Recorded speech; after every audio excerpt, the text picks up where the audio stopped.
got someone or something crawling around out here. Did you see what it was? Was it a person or an animal or? I can't tell. All I know is that my central light came on and I just happened to glimpse and see this thing running across the yard. A good-sized man or something. It looks like a man. I don't know what it was. Just it ran across the yard. Okay. You've had problems in the neighborhood before? Yeah, my dog was killed here just recently. I don't know what it was. Whatever it is, it's running. I couldn't catch it if I was going to chase it. So whatever it was standing up. I'm out here looking through the window now and I don't see anything. I don't want to go outside. Jesus Christ, you better. Sure. Dio! Hello? Get somebody out here. What's going on now, sir? That son of a bitch is about 6'9", I don't know. Do you see him now, sir? Yes, I'm looking right at him. Uh-oh. Okay, hang on. He's right. Is he in your yard, sir? Yeah, God, he's big. Okay, what's he doing in your yard? He's looking at me. Oh, and the guy is on foot. I don't know what, it's a big, real big person, that's all I can say. Okay, but it is a person. Yeah, I'd say it was a person or somebody really big. But he's all in black. Is he a black male or a white male? Did you actually see with it, or was he just wearing black? He's all black and he's big. He is big. Hello, everyone, from the remote jungles of Clinton Falls, Indiana. This is Larry Battson, Larry the Animal Guy. It's Friday night, and we are talking all Bigfoot tonight here on Facebook Live. Hope everyone had a wonderful day as we enjoyed absolutely magnificent weather here in West Central Indiana. Hello, Carrie. Nice to have Perry with us as well. My gosh, it's great to have Perry with us. Debbie, nice to have you along. Cindy, Kathy, David, nice to have you with us here tonight on Facebook Live as we're talking all Bigfoot. Yes, we are. We're going to have a great time. Edward, nice to have you along as well. It's been an eventful week for myself. This is the first program I've been back on Facebook since my procedure Tuesday. And so I was really looking forward to tonight, seeing everyone once again. And all comments and questions you may have, I'm more than willing to try and attempt to answer them. And I will do so. I will attempt to do so. So we've got lots to talk about tonight. Hello, Dale. Dale, nice to have you with us tonight here on Facebook Live. And I'd like to thank everyone for listening and watching last week. We had a truly, truly, truly eventful program. We had so many people that viewed the program, and it was quite flattering, quite humbling. And Corey, hello. And it was pretty cool. It's just pretty cool, I have to tell you. We've got lots to, like I said earlier, we have lots to talk about. I've got a lot to talk about tonight, I'm telling you right now. Because I've been looking into this, and I feel so stupid. I feel so lame. I haven't discussed this on the program at all. And I think I may know the new hot spot, the new Sasquatch area to go investigate. If one has the nerve, the guts to do so, we're talking Alaska. That's right. Hello, Jason. Hi, Shannon from Arkansas. William, nice to have you along with us tonight. Port Chatham in Alaska. And the mystery behind why so many people, I shouldn't say so many, why an entire community abandoned that town, that thriving town in Alaska, because of all the things that they had heard and seen from the force that surrounded that town, that cannery. And I think that would be the place for a true researcher, for a true person that's interested in pursuing the subject of Sasquatch. That would be the place to go. Annabelle, nice to have you with us tonight. And the Parker family checking in. You've been in our thoughts and prayers. Well, thank you so very much. That means a lot to me.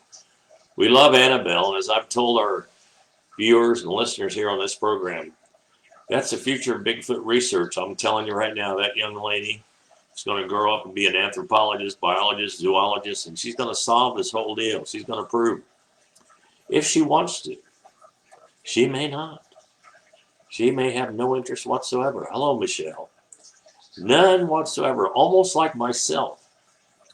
no reason to prove that these things actually do exist.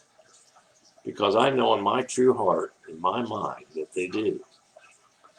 I know for a fact that they do.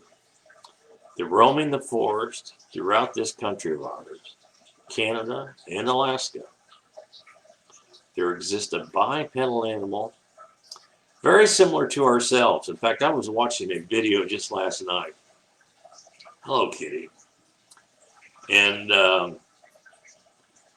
it was pretty interesting. About a gentleman for many years has had experiences, has had sightings. Hello, Dave. Nice to be with you tonight. That has had so many experiences and sightings. In fact, he described the first sighting he ever had. It just completely tormented him for years and years and years. And when he first sighted it, he thought he was looking at some sort of ape. And I've said this on the program before. We are not dealing with an ape. This is not an ape. No way. No possibility. We don't know what it is specifically, if I could get that word out. But it is not an ape. And let us not pretend that it is. Because if it was, as I've mentioned before, we would already have one in some zoological garden somewhere around the world. Oh no, far above an ape. Far above us. Because in the daytime, they share the forest. At nighttime, they own it. The Sasquatch Bigfoot is truly an incredible beast, animal, creature, whatever you want to call it. Intelligence that is so superior. Sense of smell that is unbelievable. Eyesight, day or night, they see everything. I mean, they see everything. And they can walk through the forest undetectable. They can walk silently, or they can walk and make more noise than you can imagine. The intimidation, the sound of boom, boom, boom, boom, walking through the forest. Sound of crunching tree limbs and leaves as it circles your camp, around your cabin. Wondering what you're thinking, wondering what you're up to. Usually, and I've said this before, we all have the ability of telepathy, but we ignore it. The Sasquatch doesn't ignore it. It uses it for survival. To be able to determine if it sees you in the forest, what are your plans? What are you going to do? Come up with a fascinating story. Fascinating. This came to us from southern Indiana. Hello, Shannon. Shannon says that was a booming cannery, and then they all fled after people started disappearing. That's right. Hello, David. It is absolutely right.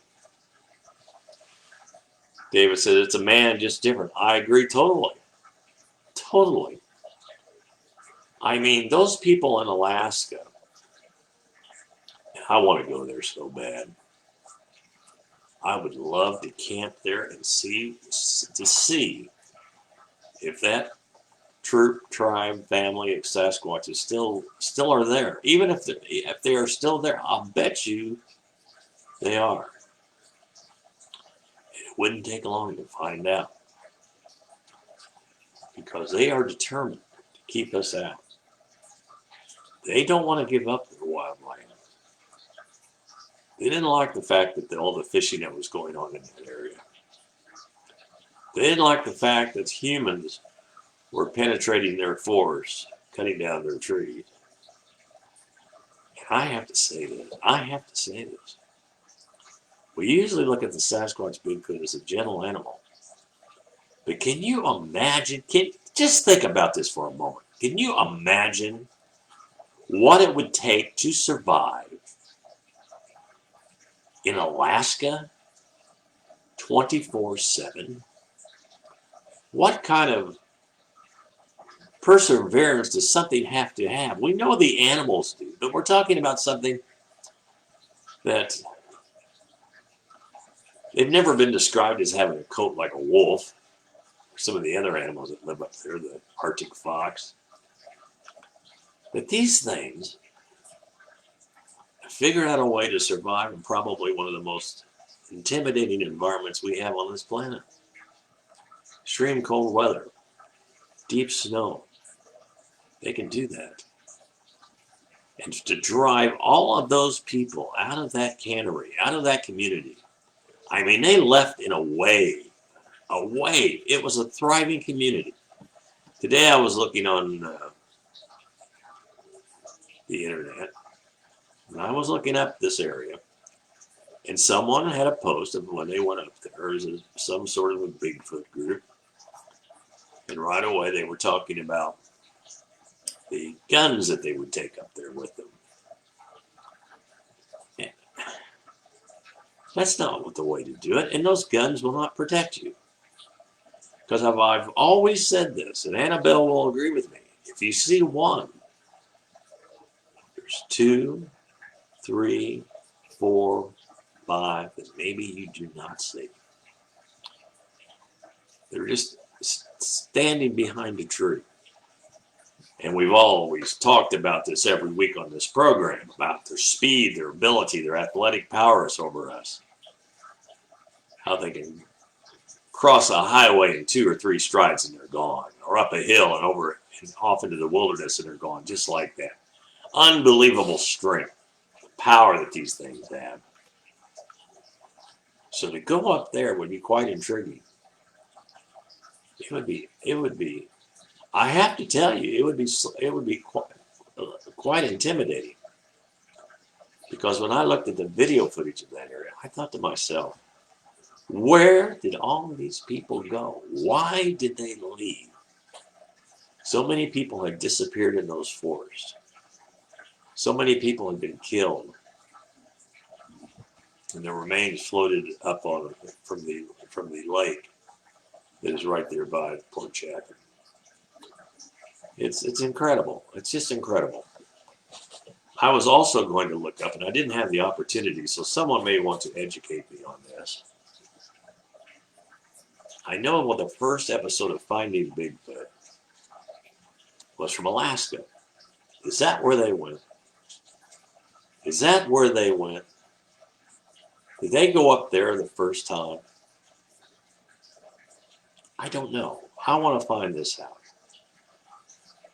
Is that the first place? Now, we know I've talked about Bob Titmus. The first sighting he ever had was in 1941 off the Wrangell Narrows, which isn't really that far from where we're talking about. How he watched one walk along the beach and up into the bush or the forest and was gone. How it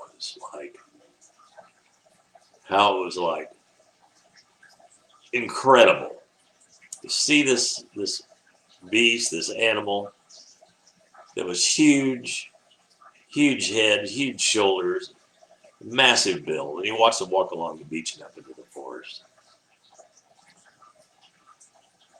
Randy in London, nice to have you with us tonight here on We're Talking All Bigfoot. And of course, Randy is part of the Warsaw Bigfoot Research team. Oh yes, comprised of educators from around the Warsaw community and one poor, pitiful little parole officer. Yes. One poor little pitiful parole officer. Let me show you something here very quick. Nice to have you all along. As you know, one of the ways that we use to raise money for our animal family, our animal educators, our animal ambassadors that we take to school children each year, is through some of the artwork that I've done. And we've done several Bigfoot things, and here's a couple that are available. There we go. There we get a better look at it. Yeah, hey, how you doing? Sasquatch. That is available. That certainly is. Signed, numbered to you, if you would like one. Also, I have it right here. Hello, Mark. My son joins us tonight. Feel like something watching you? Yeah. Ah, yes, that's special. That is very special. I'm telling you. I was getting ready to tell you a story. Not a story, a report. I shouldn't use the word story, but a report that comes to us from Southern Indiana. Truly incredible, incredible report. And it was three young men were trail riding, dirt bikes. And they were trail riding. They were going down this trail, and up ahead was this hill, which took a fair amount of skill to ride a motorcycle up this hill. And two of the young men had that skill, had the experience to do so. The young man following him did not. And, he was smart enough to realize he did not. Good way to get hurt. I used to race motorcycles, motocross. So, it's what we call it riding over your head. You get hurt. And, well, thank you, Shan. She says, I love mine. Thank you very much. So they're riding down this trail, getting ready to come up to this hill. So the young man is in the third spot. He decides not to do so. So he's going to ride around the hill. There's another trail. So he's riding around the trail. Not really, paying that close of attention. Pretty nice trail. When all of a sudden, behind a tree, comes this long brown arm and literally scrapes him off of that motorcycle, knocks him to the ground. Happened so quickly, so fast, he had no idea what was going on. And as he laid there on the ground, he could see the leg of this thing a foot away from him. Now, why he did this, I think to myself, this took quite a bit of bravery, because he was too frightened to look up and look at this thing in the face, and it just pulled him off of his motorcycle, his dirt bike. This young man reached out and he grabbed a hunk of fur. He grabbed and pulled it from that animal. Now, I would be afraid of retaliation. I would think to myself, well, it's not going to make that thing happy. It didn't do anything. It just basically turned around and walked off and ruined that young man's trail riding career forever. He says, I'm never going to go riding there again. And he described it the same as most people have. 8 feet tall, brown in color, huge head, apparently no neck. And it walked around, walked off into the forest just about as nonchalantly as it could. And when he picked himself up and got back on his motorcycle to catch up with his friend, he did not know what to tell them. What do you tell them? I was pulled off my motorcycle by Bigfoot, Sasquatch. I don't think so. He didn't tell them anything. He kept it a secret for a long time. As always, my co-host, the Yeti, North America's greatest drinking device. And tonight, we are hosting Gatorade, as I anticipate a week from Monday, or Tuesday, excuse me. I will be back in the doctor's care. So I'm not certain how long I'll be off the air, off of Facebook. But they have a little bit of cancer removed from my kidney. So never had that happen before. So I'm not knowing quite what to expect. So I hope not to miss too many Friday night episodes, because we enjoy this so much. Michael Moran, the Cryptid Squad, has arrived, and we know it's very special when the Cryptid Squad is here.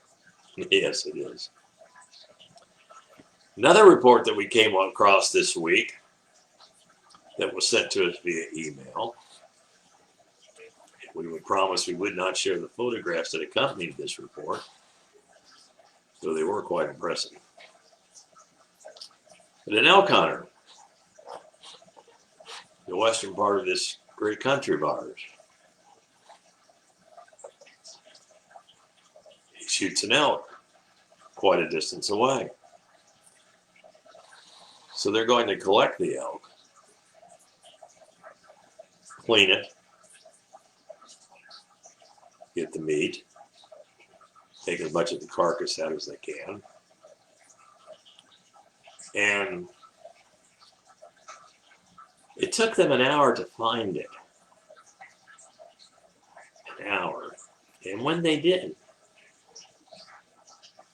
something else had already taken care of the body. All the entrails, the head, and a lot of the fur was ripped from the body in a pretty short order of time. My good friend Cody Herring from Footer's Farm, who basically runs that animal,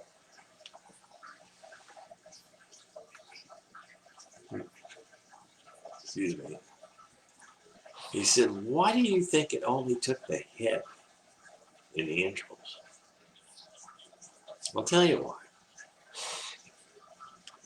That is the most nutritious part. That's where all the protein is. The tongue, the brains, the liver. But imagine that. Do you know the size of an elk? You know how big of an animal that is? For something like a Sasquatch to come up and just tear it apart. I mean, I saw the photographs. I saw the pictures of the body, what was left of it. And it was truly remarkable that something could do that so quickly. Within an hour, by the time they found it, they had shot it. And I have said this before. More than once, I have talked to deer hunters, hunters in general, that have made their kill, and as they're walking up to harvest their kill, their meat, something already has an entirely different idea. As they watch their deer being slung over its shoulder and carried off into the woods. But an elk, that is absolutely amazing. Just amazing. Thank you, Lori. Lori says prayers for a safe procedure. Well, thank you very much. It's going to be all right. It's going to be okay. You know, got stuff to do. You know, I got not only my programs here on Facebook, which of course are important, but I still have to educate the young people about our wildlife, why we need to save our wildlife, including the Sasquatches, Bigfoot. People laugh. They say, you really believe in that stuff? Do you really? I do. I know for a fact it's true. I know for a fact that we share this planet with an animal like this. There are more than one species. Of course there is. When we talk about the skunk ape of Florida, we talk about something a little smaller. Kind of like the parallel when you look at the key deer that lives in the Everglades, a small deer. Or the Florida panther, which is a smaller version of our western mountain lion. Then when you get west, when you get west, when you get into the timber of Northern California, Oregon, Washington, British Columbia, Alberta, you're dealing with something a little bit larger, a little more size to it. Just like the mountain lion, Kodiak bears. But just think about this as well, that all these animals seem to live in harmony. They live in harmony. We cannot say that about ourselves. Right now, we are not living in harmony. We're not being smart. We need to be safe. We need to listen to the scientists and to the doctors. And you know, when you go into the outdoors, you have a chance to see Mother Nature at its finest. When you see how all these animals work together, and let's face it, the Sasquatch does as well. Because 99% of the people that wander into the forest don't ever see one. Probably a higher percentage than that. But it's there. They have no idea how well this ecosystem actually works. I remember when Jim Fowler went to Russia and he was talking, and they were shooting that special for Spirit of Adventure on the Russian brown bears. They had guides from Russia that took them into the backcountry for these bears. But all the bears wanted to talk about or excuse me, the guides wanted to talk about. I guess maybe the bears did too. But all the guides wanted to talk about was Sasquatch. Because they had seen something in those mountains that was very, very similar to what they'd heard about in our northwestern part of our United States and Canada. Very, very similar. Then I read an article not long ago. Hello, James. David says, I've had them swipe deer for me. Yeah, there you go. There you go. I absolutely believe. Here's what I absolutely believe. It may not be true, but I absolutely believe that when they see you in camouflage walking to the forest to your deer stand, they're watching you. Because they're thinking to themselves, if he shoots a deer, I'm going to get it. I'm going to get it. And the bullet that killed that deer maybe just make a Sasquatch a little angry. Just a little bit angry. Wouldn't kill him. My friend in Florida, in Conneaut, Ohio, who's had so much experience and so many encounters, that he actually believes that they have a muscle mass, which is very similar to what is used in bulletproof vests, that a bullet has little effect on them. Because he's known too many people that have taken that shot and have been that stupid, not realizing that within a moment, you shoot at 1, 2, or 3 are on you just like that. Ones you could not see. Ones that blended in with their environment so well. They are very smart, Kitty. They're smarter than we are. But at least when it comes to the outdoors, they also know one thing too. They know as you walk through the forest, you mean no harm. You mean no harm. They know the ones that do, they know the ones that do not. Because they're that perceptive. We are as well. We just ignore it. You ever look at someone thinking to yourself, well, that's just a troublemaker. That's just a big problem there. He's trouble. He just means no good at all. At all. Egberto Garcia joins us, the Frank Sinatra of Central and South America.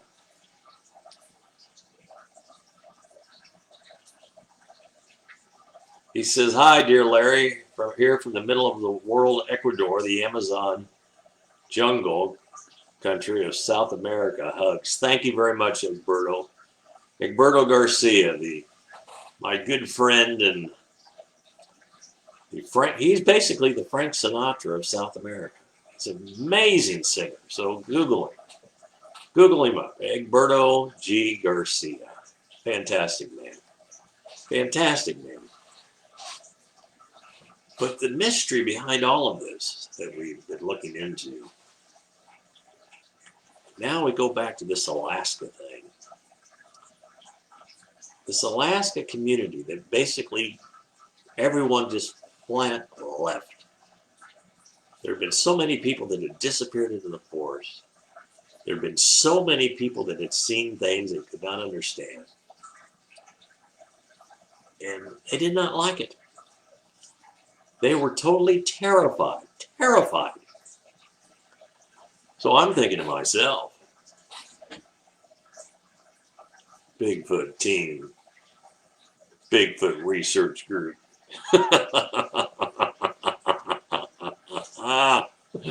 That's where you need to go. You know, there's one person I'd go up there with that I would not feel a bit afraid. I knew we would meet no harm. That's Annabelle. Yes. Our young Bigfoot researcher from northern Indiana. Young lady. I mean, she could walk into the forest and what I was talking about moments ago. Nothing would harm her. No, nothing would. You're welcome, Egberto. You're welcome. You're welcome very much. I need to play some of your music on our programs so I can introduce the world to Egberto. Well, the world already knows about him. Amazing, talented man. Amazing, talented man. I'm so interested in this. You know, what fascinated me, of course, at first was the Argosy magazine when Roger Patterson and Bob Giblin filmed that Sasquatch there in Bluff Creek, California. And I've now heard the area is closed off because of the coronavirus. But you know, that was the first time I had an opportunity to really get fascinated about it, and to think to myself, as I looked at those pictures, I leafed through that magazine and saw the foot castings, pictures from the film, and I thought to myself, you know, I think there's absolutely something to this. And when I made those calls to John Green and Bob Titmus in 1986, talked to them about it, and I hung up the phone. You know, many people say when they've had their first sighting, that changes their life. I've heard that so many, many times. Well, basically, when I hung up the phone that day, it changed my life. Because I was going to have fun. I wasn't taking this at all seriously. But when I heard Bob Titmus describe to me his two sightings along the coast of Alaska and in Kitimat, British Columbia, it all changed. I still have my notes from that day. Still do. Their phone numbers, the things that they said, the dates that they had said. I can still specifically remember writing down 1941, Wrangell Narrows in Alaska. I can remember doing that. And that's been 40 years ago that I did that, or so. Seems like yesterday. I can remember John Green telling me, well, if we're going to give a talk on Bigfoot, we need the Patterson film. And at that time, there was no internet. So to get the Patterson film, I had to call Mrs. Patterson. And she steered me to her attorneys, and I got the film for quite a nice little piece of change. But I was so proud. I was so happy. And I can remember viewing it over and over and over and over and over again. And my friend Spence Petros, the muskie fisherman, who was on ESPN, he says, we would like to talk about that sometime. Can you send me that film? I says, I can. Here were these sportsmen, these fishermen. But you know, a lot of those fishermen, a lot of those hunters that have gone to these areas in Northern California and Washington and Oregon where these things exist, you know, once they get to talking to the people, once they get a chance of smelling that mountain air, and seeing the vast terrain, the massive amount of acreage, and woodlands, valleys, and forests, and creeks, they say to themselves, you know, these things could exist. These things could live in these forests. You know, we're not even, we were talking about Russia earlier when we talked about the incident that happened in Russia where all those young people have been killed. Hello, Donald. Nice to have you with us tonight. And I'd say the name of the past, but I'd screw it up.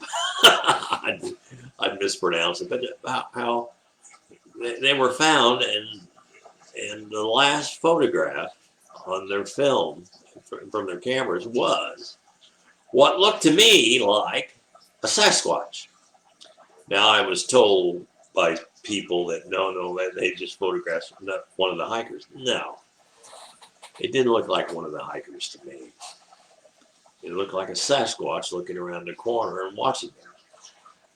So they photographed the one, maybe, huh? Did they? But they didn't see the others. They didn't see the 3 or 4 others that were there, or more. I was listening to an interview. I like to listen to these interviews because I kind of like to watch the person's face to see if I think he's telling the truth or whether he just wants to be on YouTube. And I truly believe this person. I truly did. And I thought to myself, I don't believe he's lying. He talked about the one time looking over and seeing the four heads look up over a rock at him. And the more time he was spent in the forest, the less intimidated, the less afraid he was, which makes a great deal of sense. When I talked to Bob Jackson, the Yellowstone Park Ranger, I asked Bob, I said, Bob, how long does it take when you're in the forest? And he would patrol the wilds of Yellowstone for months and months during the winter months. How long does it take before you feel like you're completely a part of the environment? He said, well, it takes about 2 weeks. That's when your nose, your hearing, your sense of smell, your eyesight, everything improves. It gets so much better. He says you can feel it on your face, the wind. And you can be walking along and you can sense, you don't see it, but you can sense a bear is close by, whether it be black or grizzly bear.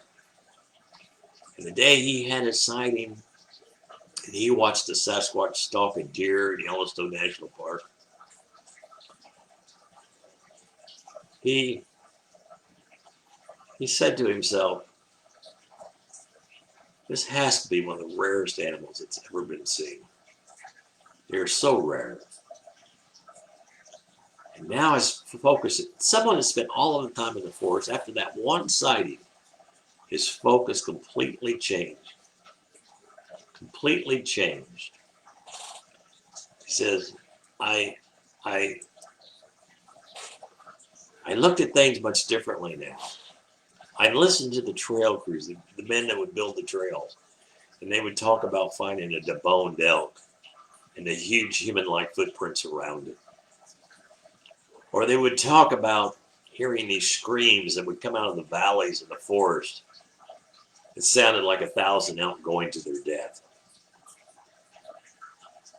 And I talked to the rangers, and every one of them that spent any time in the field had a story to tell us. Hello, Lee. Hi, Larry. Hope that you're doing well, my friend. Well, Lee, we're doing okay. We're doing okay, and I appreciate the thought. Thank you very much. Lee is from Kentucky. Been our new friend here on Facebook Live. He's joined us for several of these programs. I will remind everyone, too, that starting Monday, I will be back at 2 o'clock on Facebook every day, Monday through Friday, for a week. And then the following week is when I have to go in for my procedures. And I'm not certain how long I'll be down. I've never experienced anything like this before, so I'm not certain how long I'll be. How do they put it? Out of commission. But I'll be back as soon as I can. I promise you. And God bless my wife, Cheryl. She has done so much. She has done so much. She has taken this animal compound. Folks, we're talking about caring for bears and tigers and alligators, pythons and baboons. She does an incredible job. Not only maintaining the animals, but maintaining this compound. She rushed home today after going shopping for food for the animals and ourselves to get on that lawnmower so she could finish mowing. That was her total concern. I'm telling you right now, there would be no Larry the Animal Guy. There would be no programs on Facebook. There would be nothing if it wasn't for my wife, Cheryl. And she doesn't like to be on any type of a camera or to do anything like that. She absolutely despises it. And she's probably one of the most photogenic and probably one of the, without a doubt, one of the wittiest people I know. And she's pretty darn amazing. I'm very blessed, love her very much, very blessed. We're talking Bigfoot tonight. I want to remind everyone, one of the ways we raise money for our animal family is through some of the artwork that I do. And I've done several Bigfoot prints like this one. Oh, feel like something watching you? Yeah, feel like it? Then the new one that everyone seems to enjoy very much. I know one young lady in Arkansas that does. Sasquatch. And this is all done with a gazillion dots.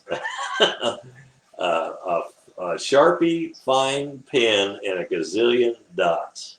That's how she does it. Oh, Egberto, I don't know if we can. Egberto said music, but I'll tell you what, I'm going to post this. Because I don't think I can play it right now until I'll tell you, my technology is not good. And I know Egberto was looking for this music, but I will play it. I absolutely will. And we'll have it on the program. He's an amazing singer. Amazing entertainer. Very blessed to have him as a friend. Very, very, very blessed. And of course, we're talking all Bigfoot every Friday night at 10 o'clock. And Wednesday nights at 9:30. We talk animals. 41 years of visiting schools and traveling across this great country of ours with our animal family. And we've got a couple stories. We do that every Wednesday night at 9:30. At 2 o'clock through the week for the youngsters, because of this quarantine we're going through, we draw animals, we talk about animals, we show animals, we sing about animals. We just have a great time. Animals, Art, and Fun. It's 2 o'clock every day, Monday through Friday, here on Facebook Live. And tomorrow night at 8 o'clock, I will be on with Daniela. I can't remember the name. Have I written it down somewhere? Hidden Experience, I believe, is the name of the program. But we'll be on, and we're going to be drawing on her program. She said, I want to know how to draw a Bigfoot. And I'm going to, I'll see what we can do. If you need any gator food, I'll have my ex. Oh, okay. Brush any of the big cats. Oh, yeah, right. Yeah, surely. Yeah, I know you're just kidding. That's funny, though. But, yeah, so we'll be doing that. It's fun. And, of course, as always, joined by the Yeti, North America's greatest drinking device.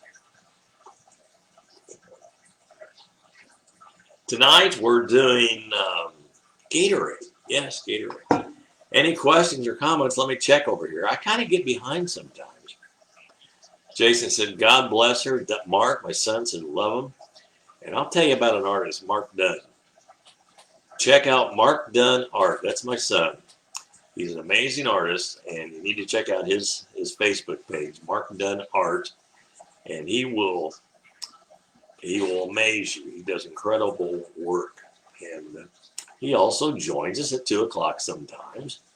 Because of his job in New York City, he gets to work from home. So every once in a while, he'll kind of maybe sneak off and draw with us. And that's what we do. We draw animals. We do take it step by step by step, little doodle cartoon type animals. Lots of fun. Nothing too complicated or not really difficult. So join us at 2 o'clock. And we can do all that. We absolutely can. If anyone has any comments or questions, please send them my way right now. I love to hear from you. I love to hear from where I know Elise from Kentucky and Jason is from Greensburg. And of course, my son Mark is from New York City. And Donald comes to us from Pennsylvania, and Kitty from Louisiana, Egberto from South America. Dave comes to us from Gaston. That's James. I'm not sure. I'm not sure where James comes from. But we get so many listeners. It's absolutely amazing. I feel so blessed and so proud. And he says it's so fun. Everyone join in and send your kids, grandkids, and neighbors. That's right. Send everybody, and we'll have a good time. I think I'm going to take off. Yeah, it's been kind of a tiresome week this week. getting to feel much better though, and we do appreciate everyone that does tune in to our little extravaganza we have here on Friday nights. And don't forget, Friday nights, 10 o'clock, Talk All Bigfoot. And then 2 o'clock through the week, it's Animals, Art, and Fun. And at 9:30 on Wednesdays, it's Animal Stories with yours truly, Larry Battson, the Animal Guy. Have a wonderful weekend, everybody. Please be safe. Think about your neighbor. Love everybody. This is Larry Battson. We'll talk to you soon.